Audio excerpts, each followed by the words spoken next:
Bonjour, je suis Judith, je suis doctorante en bioinformatique à l'École des Mines et à l'Institut Curie et je suis aussi depuis quelques mois mentor sur le parcours Data Scientist chez Open Classrooms. Le cycle de travail de l'étudiant se fait de la façon suivante. Donc, il y a une semaine de travail en autonomie où il va consulter des cours Open Classrooms, travailler sur son projet, voir éventuellement d'autres sources.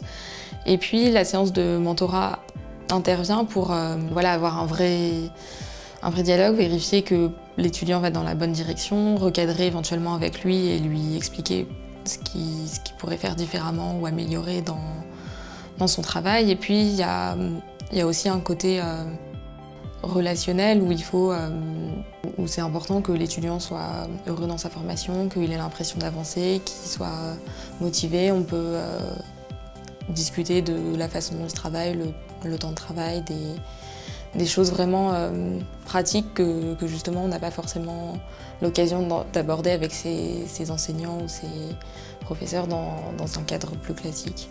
Les 3/4 d'heure d'une session de mentorat, c'est ce qu'il va avoir comme retour sur son travail de la semaine et il faut que ce soit un tremplin pour la semaine suivante. Pour vraiment profiter à fond du mentorat, je pense qu'il faut qu'il n'y ait pas de tabou, c'est-à-dire qu'il faut qu'il n'y ait vraiment aucune honte de dire je suis bloquée sur ce point qui a l'air bête, cette semaine j'ai pas réussi à travailler parce que je sais pas, je suis fatiguée, parce que j'ai pas envie, parce qu'il fait pas beau dehors. Enfin, le mentor est vraiment pas là pour juger. Probablement il a connu à un moment dans son parcours ce genre de situation. Je pense que notamment sur le parcours Data Science, c'est une discipline qui est assez récente et du coup la plupart des gens n'ont pas suivi de cursus et donc ont un petit peu connu ce côté errance, de devoir être autodidacte, de devoir trouver des choses pertinentes qui soient pas trop dures, pas trop faciles.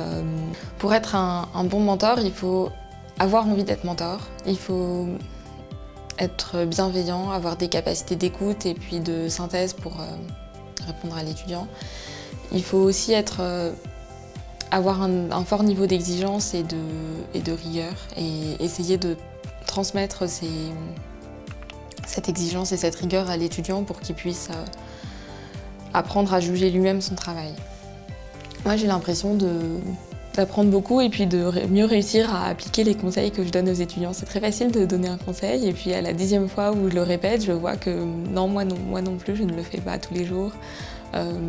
Et je pense que ça m'aide à progresser aussi.